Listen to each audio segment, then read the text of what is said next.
Hi guys, welcome back to Our Non-Toxic Podcast. I'm Hannah and I am sitting down to record a back-to-back episode because I'm about to go on vacation. It feels like I've said this a million times because I have. I recorded an episode 2 days ago, released it today. Today I'm recording the second one back-to-back, but we have 3 weeks worth of content to get out and only so much time to do it. So we're sitting down. I'm wearing the same pair of pants. My hair is disgusting. I tried to change up the hairstyle just a little bit, but I do this thing whenever I need to look nice. It's called the wow factor.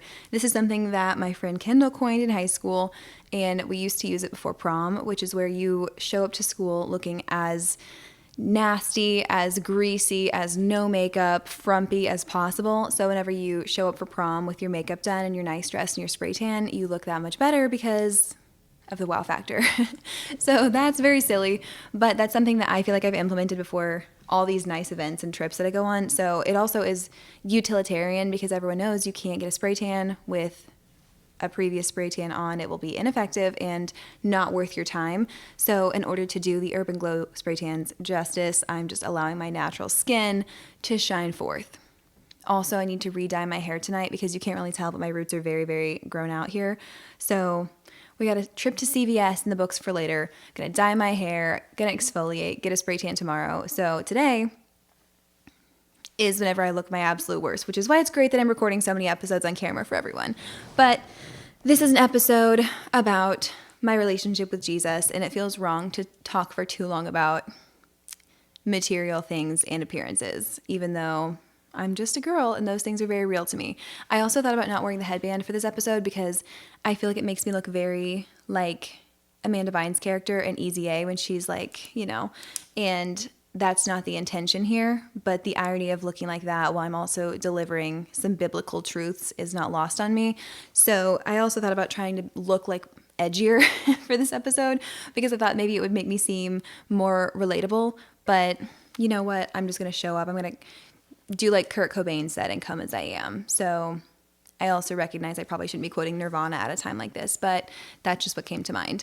I am actually a little bit nervous to do this episode because I feel confident talking about nonsense because that's what I know best. I don't feel as confident talking about the Bible because I feel like I can never quite do it justice, and I don't want to speak incorrectly about the actual material because I've said before, I'll say it again, I'm not a Bible scholar.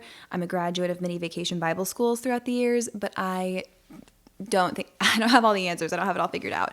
And I'll be the first to say that my relationship with God has been up and down throughout my life, but particularly in the past year.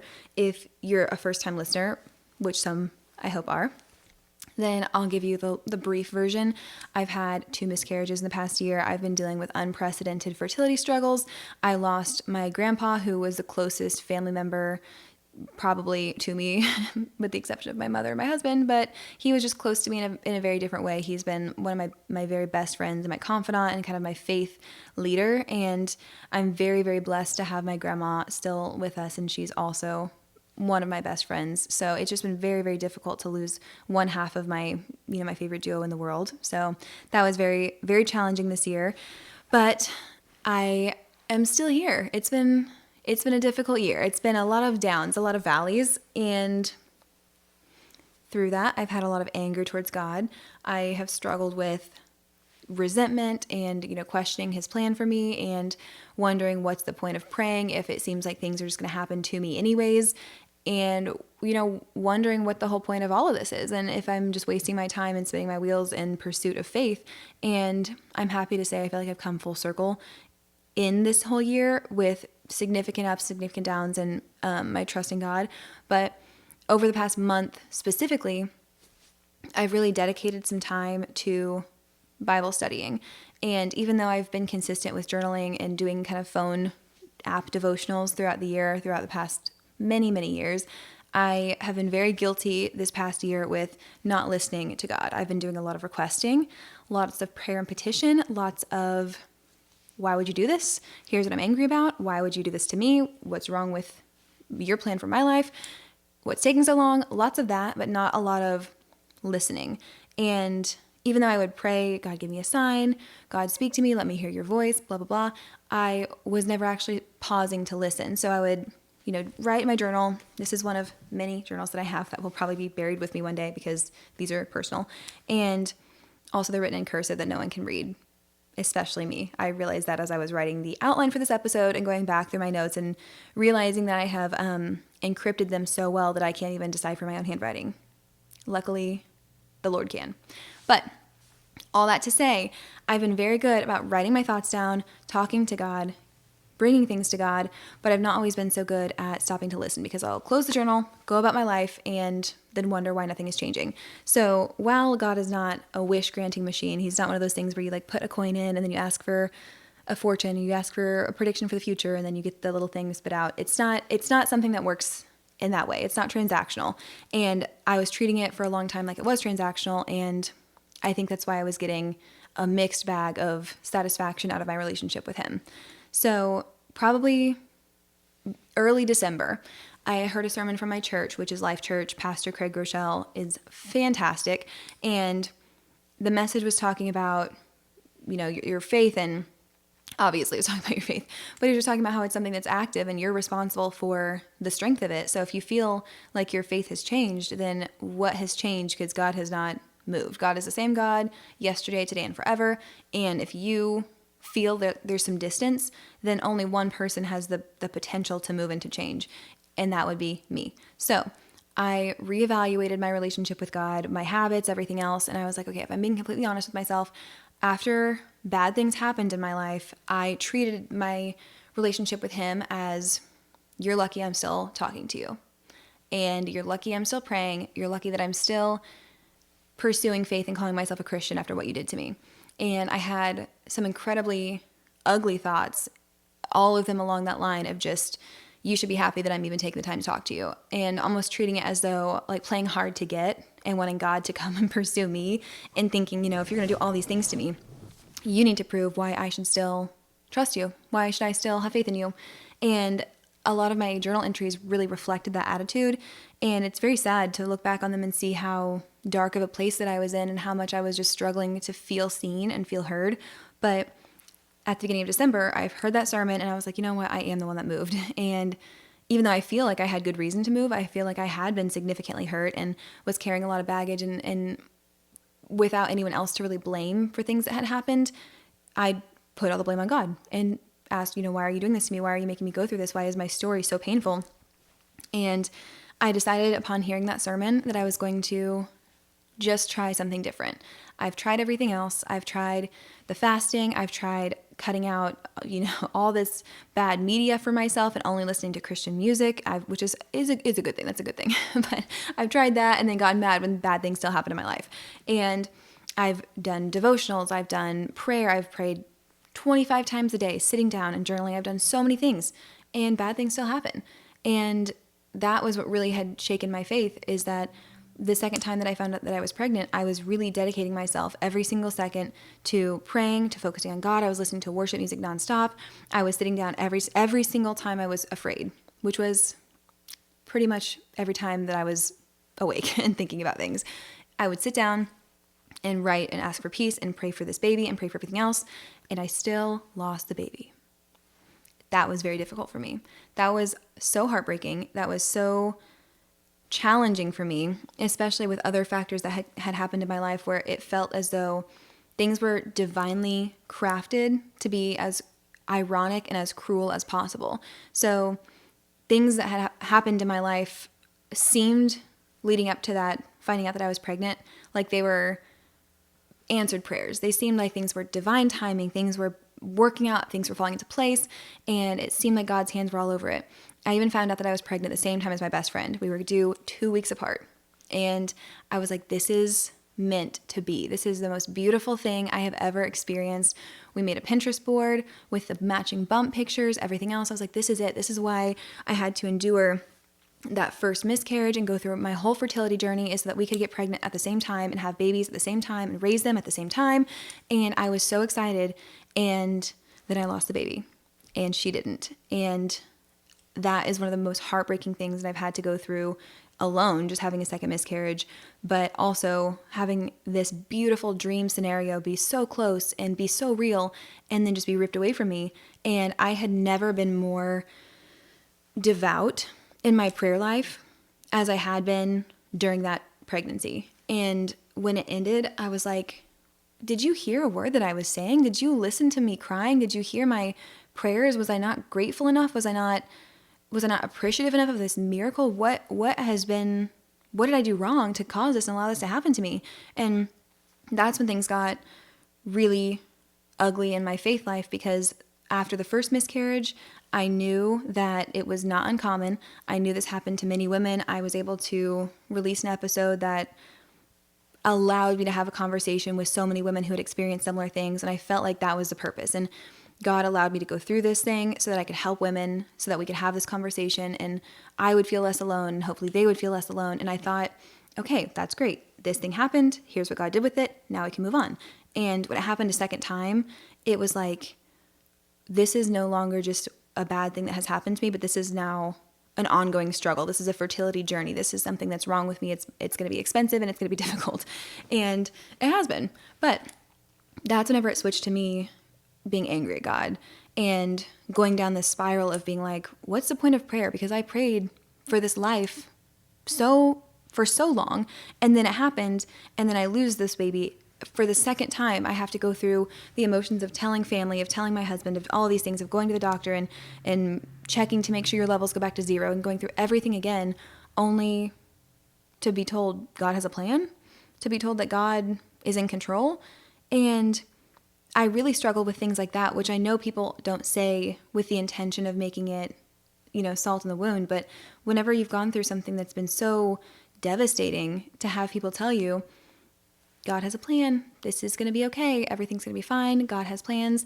And it felt like, well, yeah, that sounds great whenever you don't get into your college of choice. But why would God's plan involve me losing 2 babies and then watching people that I love go on to have pregnancies that I wanted to share with them? And like I always preface, I would never, ever be unhappy for someone else's pregnancy. It's a miracle and a beautiful gift. And all of the people in my life are amazing moms, whether or not their babies have arrived here or not. It's an incredibly beautiful thing, and I will never take the miracle of life for granted. So even whenever I talk about the painful journey that I've been on in my losses, there's never resentment for those who have gotten to have beautiful pregnancies and have healthy babies, because it's just too precious to ever be upset over. So that's amazing and perfect and beautiful and always a blessing from God. But that doesn't stop it from still hurting whenever you're the one that's in that waiting season. So that's where the anger started. And I didn't journal. I didn't pray. I didn't do any of the things that I had previously gotten comfort from and had felt like they were just mandatory. I was like, well, you know what? I don't have to pray. I don't have to talk to God. I don't have to listen in church. I just have to show up. It is what it is. And I got very distant. And the thing that brought me back into wanting to have a prayerful life was thinking about all these conversations that I'm so fortunate enough to have with women who have opened up to me because I've opened up on the podcast, and thinking about what would I say to them? If I abandon my faith and say, well, God has not listened to me. He's not helped me. He's not been present. His plan for me kind of sucks. What would I say to all of these women who confide in me? Would I say, well, don't pray. It won't make a difference. God's not there for you. He's not going to listen. It's not really important. I would honestly just be angry. What broke my heart more than my own apathy and my own anger was the prospect of bringing someone else down into this place with me. So even if I was angry at God, and if I was full of spite and anger and just resentment, I could stomach myself being in this dark, twisty place. But the thought of bringing someone else down there with me, because I never fixed my faith and never chose to come out of that place, was something I couldn't handle. So with that in mind, especially thinking about those that are closest to me, my husband, my family, my best friends, and thinking that if I let this happen to myself, they're the ones who will also have to pay the price. So at that point, I was not in a good enough place to save myself for myself, but I was in a sound enough mental state to think that they deserve better. So I thought I owe it to them, the people that I love, to try again. So fast forward again, the beginning of this sermon series, and I was like, all right, I can buckle down and get into a sermon series, a Bible study, something for a short time, and actually listen to God. And I humbled myself enough to know that I had been talking to God a lot and I had not been listening very much. So I thought, I'll give it December. This is the Christmas month. It's Advent season. I'll do this one devotional. It's 25 days, and I'll just see what comes of it and decide what's going to happen from here. And I've grown up in a church-going Christian family, so Advent is not new to me. Advent is the season leading up to Christmas. So typically there's candles, there's, what is it? I'm going to make a fool of myself here, but it's joy, faith, hope, and love. Is that? I think that's what they are. Don't get mad. I preface at the beginning that I'm not a scholar, but basically I know it's joy, hope, and love. I think faith is the last one, but it's something that we had always done with, the little calendars, and we light the candle and you read a little piece of scripture talking about the wise men and Jesus being born. And it's something that I could quote, but it's not something that I ever felt. So going into this, I kind of had the same expectations. Like I'm going to sit down at my table and journal, and then I'm going to read a Bible verse and do a devotion, and it's going to be kind of like going through the motions. But very quickly, I checked myself and I was like, you're not going to get anything if you think of it that way. If you go into it thinking, I'm not going to retain any of this information, I'm just going to read about the wise men and the frankincense and the myrrh and go another year not knowing what those things even are, and then continue to not hear from God. So I made up my mind and said I'm going to be all in on this prayer time. So I made it a solid part of my routine. First thing every day, I go to my table, my kitchen table, which we don't eat at. It's actually probably been used more for Bible study than actual eating because we are a TV family, but that's okay. I open my journal, I write down my thoughts, and if I don't have anything to pray about, because I've also been trying to talk to God, not just whenever I need something, because nobody likes that, so why would God like that? But trying to come to him with gratitude. So thank you for my warm house on a cold day. Thank you for my family. Thank you for this conversation I just got to have with my mom. Thank you for my husband and my marriage. Thank you for my friendship with my brother. Thank you for all my amazing girlfriends in my life. So coming to him with gratitude, then praying. If there's something that I want to pray about, if it's a day that I don't necessarily feel like I have something that I want to ask God for, still talking to him, because like I said, it's not fair to only call your mom if you need something. You should call your mom probably daily or more. I subscribe to the or more approach, but you should probably be calling your mom frequently. So why would God only want to hear from us whenever we need something? So I've been making that my primary focus, journaling, talking to God, talking about what I'm thankful for, what I'm hopeful for, what I'm praying for, and just talking to God, asking him to come into my life and open my eyes, because we could all use some fresh eyes. Then reading the devotional, and then almost always I have found something profound in the devotional, going to my physical Bible, because that's very grounding for me, something I haven't done in years. I actually just got a new Bible a couple days ago, but prior to that, for this entire month, I was using my teen study Bible that I got in the 6th grade, which has been a couple years ago. So that's how much I wasn't really using my physical Bible. The Bible app is amazing and very handy, but with this being something that I really wanted to hone in on and focus on putting a lot of energy into, I thought the physical Bible would be better, and it was. So I cannot overstate enough how different this Advent season was for me. I went into it checking my attitude, so I had a good attitude going into it, but I honestly didn't have very high expectations because I didn't think that scripture could speak to me in that clear of a way. I've had, I've had the Jeremiah 29:11s up on the wall before. I've had the, John 3:16. I've had the verses in my life where they're meaningful, but they don't feel personal. They feel like it's something that you remember, and different verses have spoken to me at different times in my life. This isn't the first time that I've really felt God's presence or God winks. This is just kind of a resurgence after a very, very dark period. So it's been a while since I had felt like the word was living. And even though I have gone to church for a very long time, and I grew up in church, and I've been baptized, and all of these things, I still sometimes have that inkling that, okay, well, what are we talking about? The word is alive. It's just a book. What are we talking? This was written thousands and thousands of years ago. Or when people talk about, getting your cup filled by doing Bible study and everything else, I'm like, that's great, but is that something everyone's just saying? Like, is that something that everyone says, oh, I've had Bible study today, I feel so great. I'm like, what do you mean though? Because I do feel good, I feel accomplished, I feel motivated whenever I do a Bible study, but I don't think I've ever felt like awakened and refreshed and everything else. I feel good whenever I journal and I get things off my chest. I feel good whenever I pray to God, but as far as getting things from the actual Bible, I've always struggled to get that. Part of it's my attention span. Part of that is trying to apply things to my life and doing that thing that we always do whenever you look for kind of confirmation in the Bible, and you're looking, you flip through it and you're like, okay, so am I going to pass this test? And you try and find something that confirms what you want to hear, or you're trying to find a verse that's like very profound in that stage of your life that you're wanting to talk about, but sometimes God doesn't want to talk about that. Sometimes there's things that you don't even know that you need to hear and you need to seek out because you're just not listening. So all of that was changed in this season. And I highly, highly, highly encourage anyone to go do this Advent plan. It's obviously past Christmas now, but a lot of the plan had nothing to do with the Christmas season. It was about faith, hope, love, and joy. And it was incredibly impactful to me. But I wrote down some highlights, and I'm going to try and do my very best to do justice to what they meant to me.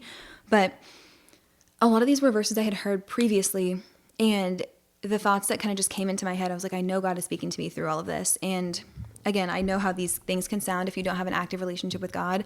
It sounds just like witch doctory, like, oh, God spoke life into me and I heard his voice so clearly. But whenever you do have that relationship, it makes sense. So I can't tell you what to do in your faith life. I can't tell you how to approach it, but this set aside time for God really was transformative for me. And that was coming from someone who had previously thought there was nothing wrong with my faith. And then there was something wrong with my faith that I was aware of. And now I feel like it's in a good place again.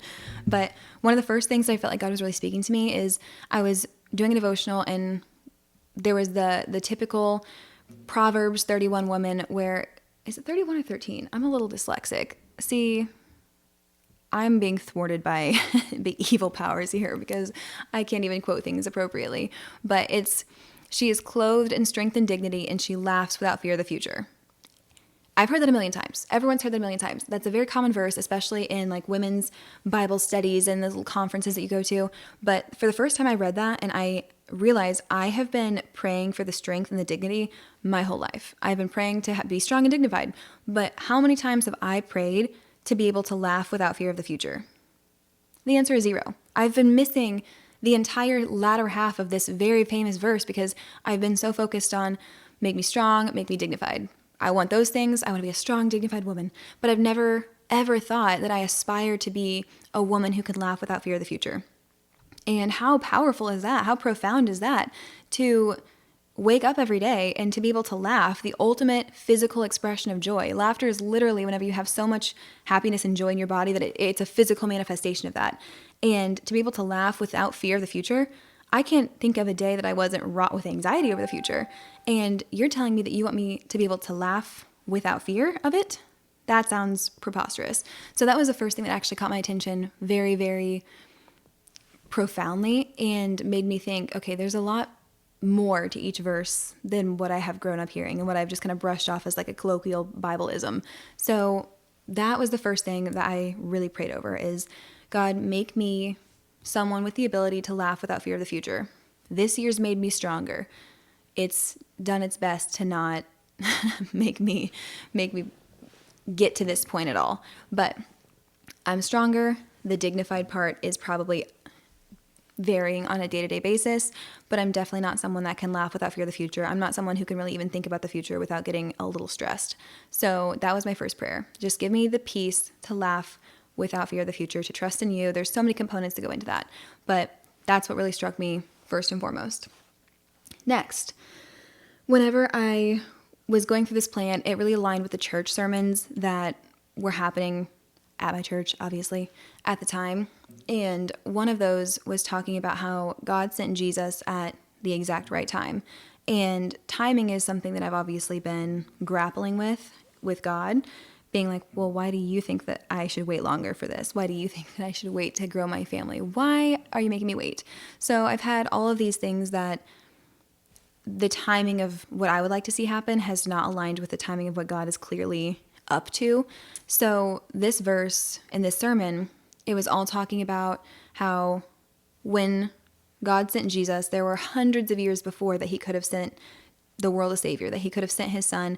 And at the time that he did it, the Bible had just been translated into a bunch of new languages. There were different trade routes being opened. There were different lands that had been conquered that allowed people to speak the same language. There were so many things that had happened, like politically and socially and economically, that allowed for wider distribution of the Bible and for people to understand what was going on. So the world needed a savior for a very long time. It was in disarray. It was full of sin and destruction and death.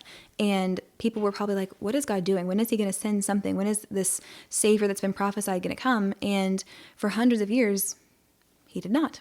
But now, looking back from this present day vantage point, we can see all of the things that were different when God sent his son Jesus to the world to allow him to have the maximum impact.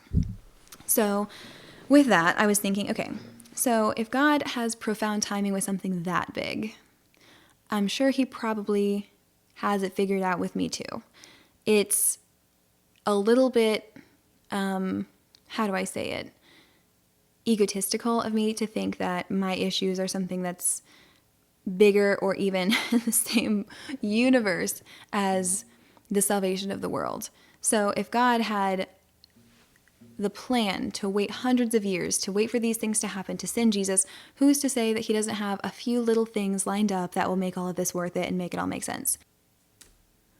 It's Romans 5:6, and it says, when we were utterly hopeless, Christ came at just the right time.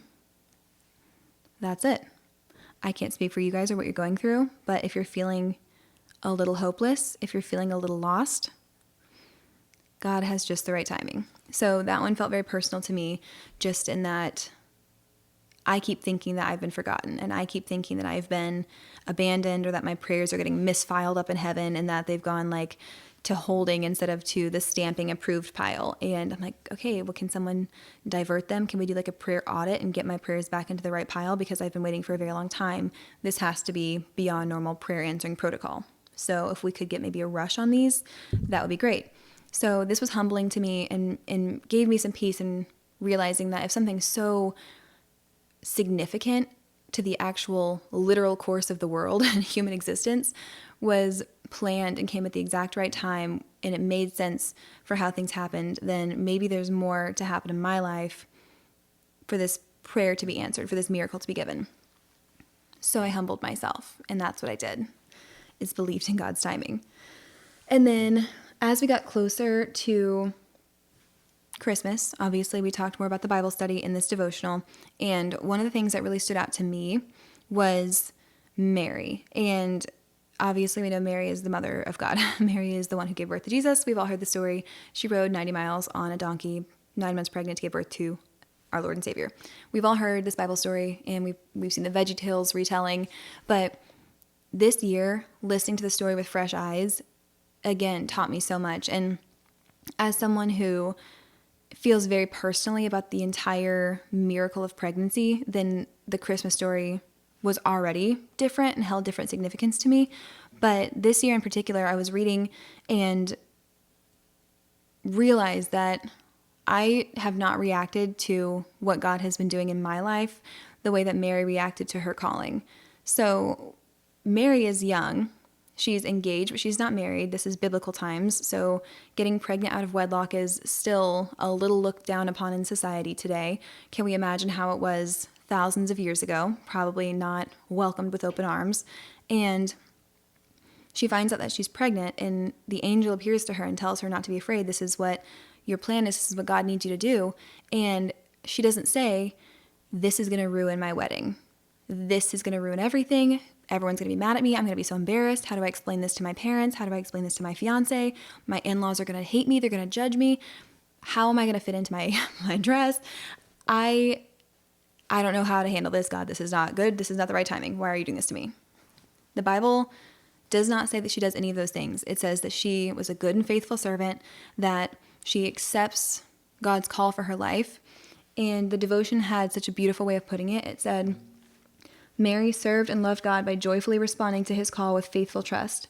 She could have been bitter, angry, resentful, or frustrated. Instead, she embraced God's purpose for her life. And when I tell you how humbled I was by that, because I have not embraced God's call for my life, I have not accepted it, embraced it, and moved forward with faithful trust. I have been angry, bitter, frustrated, resentful, and I did the exact opposite of what Mary was asked to do in that situation.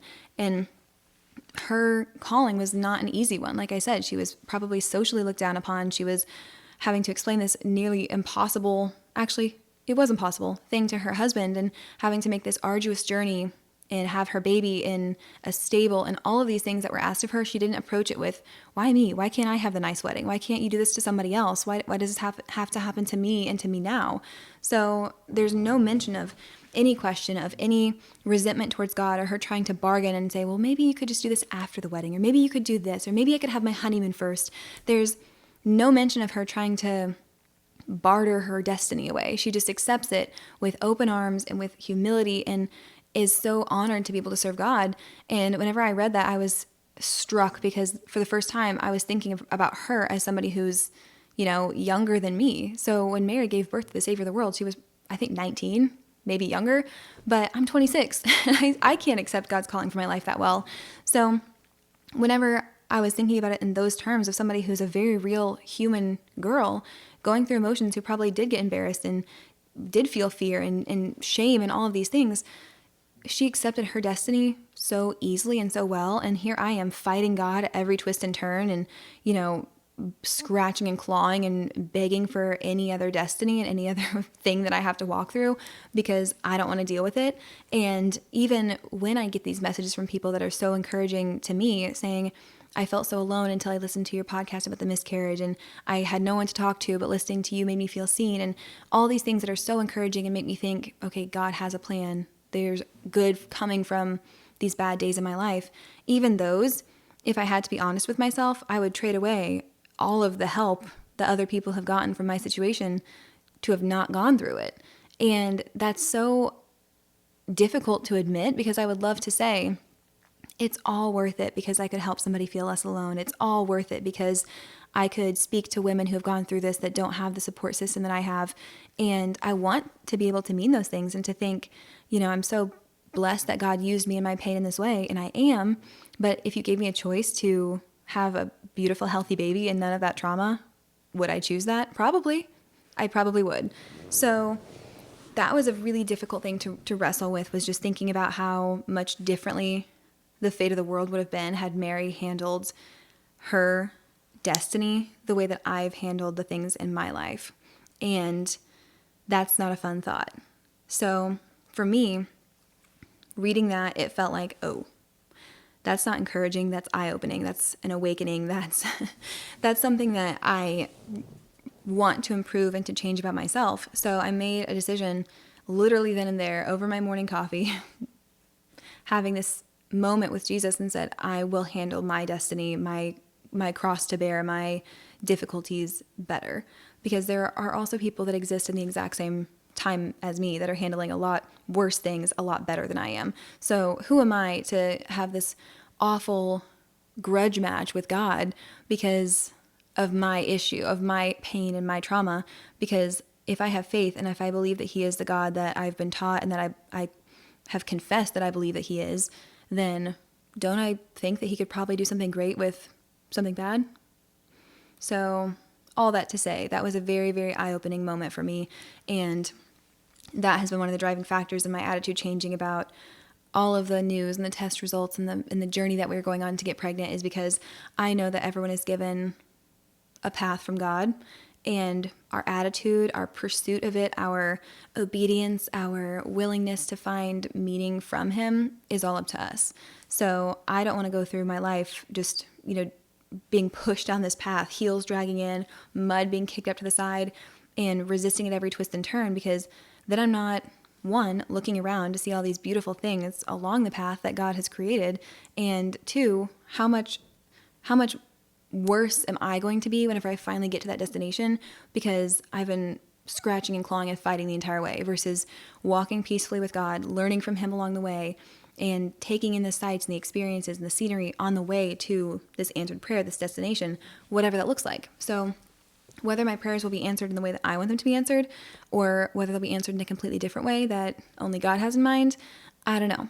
I can't control it, but I can be faithfully hopeful and positive and joyful along the way as much as I can. And also, with that, I'm still a person. I'm still going to have emotional moments. I'm still going to struggle with things. I'm still going to have very difficult times. I'm sure that Mary did as well. But her instinct and her reaction was not one of anger and rejection and resentment. It was one of joyful surrender to God. And that's a hard thing to do, but I'm working on it. So that was that was one of the big ones for me. And after that, changing the way that I thought about everything that I've been dealing with, then I started to feel just a little bit lighter because I almost cut off that parasitical anger that I had just constantly growing. And even with my relationship with God having improved prior to this realization, then I still had this lingering, well, I'm doing all this, but you haven't answered my prayer. I'm being very devout. I'm praying a lot. I'm listening to you. I'm doing a Bible study, but you're really not listening to me. So when is that going to shift? And after being humbled so much by Mary's story, I just cut that right off and said, we're not doing that. I'm not going to think about those things. I'm not going to wait for those things. I'm not going to say, all right, God, you owe me. I've done all these things. Where's my expedited prayer being answered? So after that, I had this weird thought one morning as I'm opening my Bible and I'm starting a journal. And I was just thinking, if you had told me 4 or 5 years ago what my life was like now, and you left out this fertility struggle, I would think my life is perfect. I genuinely would have no complaints. I would think I'm married, the love of my life. I have a great relationship with my family, with my in-laws. I live in a beautiful home. I have a podcast. I get to do what I love as a career. I work for myself. I get to make fun videos. I get to write. I get to express myself. I have a beautiful friend group. I would have thought my life is perfect. And if all of those things are true, why are they negated by the struggle that's also ongoing? Why can't I have a good life with a bad thing happening in it versus treating it like a bad life or treating it like it's a waste of time or wasted years? So with that, knowing that my past self, if you just left out the struggle of the year, the struggle of the past 2 years, then I would have thought this is literally all of my dreams coming true. This is perfect. Then why am I not living like that? Why am I not treating my life as though all of my prayers have been answered except for this one? Instead, I'm only focusing on the one that hasn't been answered, and I'm choosing to be so angry and so resentful that I can't even see all the blessings and all the answered prayers. And half of these are above and beyond anything that I had ever thought to ask for or thought that was possible. So with that train of thought, kind of elaborating on that, praying about it, thinking on it, then I started to wonder, maybe I don't treat this season like it's a prison sentence, like it's a punishment, or like it's God sentencing me to stay here and to wait and to suffer and to not be answered. Maybe this is God's way of saying, you prayed for all of this stuff. You prayed for this marriage. You prayed for this man. You prayed for this house and this career. And you prayed for healing in all these relationships, and you have all of them. Why are you not enjoying it? And that was another moment that stopped me in my tracks where I thought, I really have completely ignored so many blessings and so many beautiful facets of my life that I would have given anything for in the past, and now they're here. This is my reality. I'm living in the evidence of all of these answered prayers. I have journals and journals and journals filled with asking for exactly what I have now, and all I'm doing now is resenting God for not answering the next thing. And it is a big thing. It's a big thing. It was a painful thing. I'm not going to negate my own struggle or the struggle of anyone who's going through something similar. But what if I am not in this season for longer because God is spiting me or punishing me or making me go through this, vision quest to find out who I really am?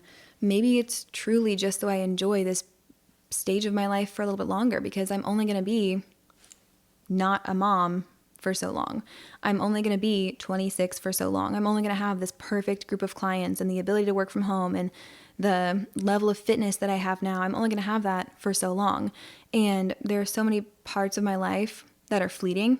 I'm so close to my mom and my grandma, and that never would have happened if we hadn't bonded over the passing of my grandpa. We were all close individually, but the trio that we've built has been such a blessing. And my brother's home from college. We've gotten to be such close friends, which would have never happened if I had an infant right now. And my husband and I have gotten exponentially closer over this difficult thing that we've had to deal with. And I, as a person, have gotten stronger. But all of these things, the creativity that's come out of my pain, the writing that I found my way back to that I had given up after so many years, and the way that I see the world, the way that I know I'll appreciate motherhood when it comes because of what I've gone through now. There are so many things that will only be true because of what I've gone through and because of this exact period of my life. So if I had jumped into the next one right when I had wanted to, I would have missed out on so many things. And everyone knows that hindsight is 2020. I'm sure whenever I get to the future and I look back on the stage, there will be even more things that I didn't realize were a blessing at the time. So that was the biggest perspective changer for me, is thinking that I've been spending all this time being angry at God and begging him to end this stage of my life. And what if God's given this to me as a gift? Not to say that the infertility and the struggles and the miscarriages were a gift, but what if this time, this extension of this stage of my life and allowing me to live in it for a little bit longer, what if that's the gift? And here I am, turning my nose up at it and squandering it because it's not what I had wanted or what I had prayed for. So that was challenging for me, but it really has helped me have a good attitude about every day. And I saw this thing, it was probably a TikTok, to be honest, and it was saying how when this girl's having bad days, she treats them as though she had died young, and she begged God to come back to earth for just one more day and live one more day in her life. And that's what the day is. And even though that's a little bit probably extreme, I think that it's such a beautiful way of looking at the world. Like, we have this one day, it's not promised, it's given. So why would I spend it being angry and resentful and wishing it away? So I checked myself once again. I've been getting humbled quite a bit throughout this past season. But one of the things that was another verse that I read with new eyes was Jeremiah 29:11. And the verse, you probably know it if you have been into a Hobby Lobby recently. It says, "For I know the plans I have for you, plans to give you hope and a future, plans to prosper you and not to harm you." And in reading this verse, the thing that stuck out to me was it says, plans to give you hope and a future. And I had always kind of glazed over that and just been like, yeah, God's got me. The future's going to be great. I don't have to worry about it because he's going to be there. And that sounds great until you get to a difficult season and you're like, okay, well, is it going to be great? Because I thought this part was going to be great and it's really not that great. And reading that, it sounded different to me. I read, "For I know the plans I have for you, plans to give you hope and plans to give you a future." And the hope part and the future part don't have to be simultaneous. So God has plans for me to give me a future, but that's not now. And he has plans for me to give me hope. That can be right now all the way up until these plans are seen through to completion. So maybe for now, God's given me the hope, but he's not given me the future yet. The future is out there. It's written. It's already done. All the days were set out for me before even one of them came to be, but I'm not there yet. I can't say what's going to happen, but I can have the hope. So the hope and the future don't have to occur simultaneously. Just because God's answering half the prayer and he's given me hope does not mean the future is around the corner. And that's okay, because he's promised both. He just didn't promise when. And one of the things that my mom has been saying that she read somewhere, I don't know where she got it, but it's beautiful, is that our prayers are answered already, but not yet. So everything you're praying for, everything you're hoping for, everything that's been hurting your heart, breaking your heart, that you've been longing for, that prayer has already been answered, but it might not be answered yet. So in your future, what God's already written for you, your prayer's answered. Things are happy, things are healed. There's been miracles, there's been changing, there's been surrender, but those things haven't happened yet. So we have to thank God for the prayers that have been answered already, but have not been answered yet. And sometimes those are the hardest ones because they haven't happened. So we can't cling to the joy of an answered prayer because we don't have it. And it's very difficult to live in that longing because there's still fear that it might not happen. And I always look back on the past and think, that prayer, that thing that I was so stressed out about, I read these journals of mine and I go back and I'm like, okay, well, that was fixed. That was fine. That wasn't as bad as I expected. That was great. That turned out better than I thought.